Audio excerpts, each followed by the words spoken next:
இருக்கிறதுனால இந்த நாளில் உங்களுக்கு வாழ்த்துக்களை தெரிவித்துக் கொள்கிறேன். எப்படி இருக்கீங்க? சந்தோஷமாக இருக்கீங்களா? மகிழ்ச்சியாக இருக்கீங்களா? உங்களை சந்திக்கிறதுல மிகுந்த மகிழ்ச்சி அடைகிறேன்.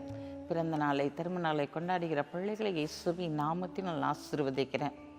இந்த நாளிலும் ஆண்டவர் உங்களுக்கென்று சொல்லி ஒரு வாசலை திறந்து வைத்திருக்கிறார். அந்த வாசலை எந்த ஒரு மனிதனாலும் பூட்ட முடியாது. ஏன்னா ஆசீர்வாதமான புதிய வாசல்கள், ஆச்சரியமான புதிய வாசல்கள் உங்களுடைய வாழ்க்கையிலே திறக்கப்பட்டாயிற்று. ஏன்னா கர்த்தரே அந்த வாசலை திறக்கும்படியாக கடந்து வந்திருக்கிறார். அந்த வாசல் ஒரு ஆசீர்வாதத்தின் வாசலாக, ஆச்சரியப்படும்படியான ஒரு வாசலாக உங்களுடைய வாழ்க்கையிலே காணப்பட போகிறது. ஏன்னா கர்த்தரே அதை திறந்து வைக்கிறவராய் காணப்படுகிறார். அதை ஒருவனாலும் அந்த கதவை என்ன செய்ய முடியாது, பூட்ட முடியாது. வாசிக்கிறேன் கேளுங்க. வெளிப்படுத்தல் 3ஆம் அதிகாரம் 8ஆம் வசனத்தின் பின்பகுதி. இதோ திறந்த வாசலை உனக்கு முன்பாக வைத்திருக்கிறேன், அதை ஒருவனும் பூட்ட மாட்டான். இதோ திறந்த வாசலை உனக்கு முன்பாக வைத்திருக்கிறேன், அதை ஒருவனும் பூட்ட மாட்டான் என்று சொல்லப்பட்டிருக்கிறது. கர்த்தர் திறந்த வாசலை உங்களுக்கு முன்பாக வைத்து விட்டார். அதை எந்த ஒரு மனுஷனாலும் பூட்டவே முடியாது. அப்படிப்பட்ட ஒரு ஆச்சரியமான கதவு உங்களுக்கு இன்றைக்கு திறக்கப்பட்டிருக்கிறது. அந்த வாசல் ஆசீர்வாதத்தின் வாசலாய், ஆச்சரியப்படும்படியான வாசலாய், அது வழியாய் நீங்கள் பிரவேசிக்கும் போது நீங்கள் நினைத்து பார்க்காத அதிசயத்தை பார்க்கிற வாசலாய் அது காணப்பட போகிறது. ஏன்னா உங்களுக்கு முன்பாக அந்த வாசல் திறக்கப்பட்டாயிற்று. நீங்கள் அதை குறித்து கலங்கணுங்கிற அவசியமே இல்லை, அதை குறித்து நீங்கள் திகைக்கணுங்கிற அவசியமே இல்லை.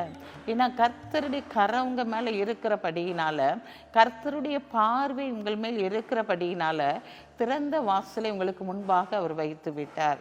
அதை யாராலும் பூட்ட முடியாது என்று சொல்லுகிறவர் உங்கள் அருகிலே கடந்து வந்து நிற்கிறார்.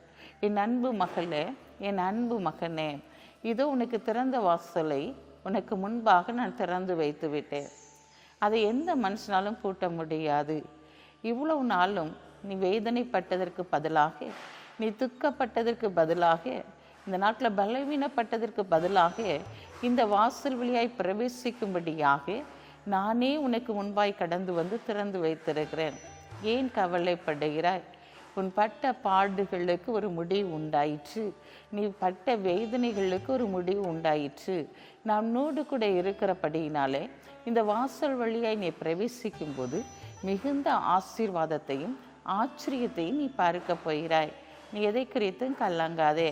எந்த மனுஷனும் அந்த ஆசீர்வாதத்தை பிடுங்கி கொள்ள முடியாது. எந்த மனுஷனும் அதை பறித்து கொள்ளவும் முடியாது.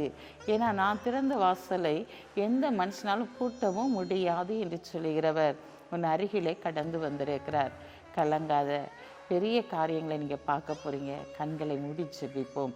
அன்புள்ள ஆண்டவரே, இந்த நாளுக்காக உமக்கு நன்றி செலுத்துகிற தகப்பனே, இந்த நாளிலும் உடைய பிரசன்னத்தின் ஆளுகை, உடைய அன்பின் ஆளுகை எங்கள் மத்தியில் கடந்து வரும்படியாக ஜெபிக்கிறேன் இயேசப்பா.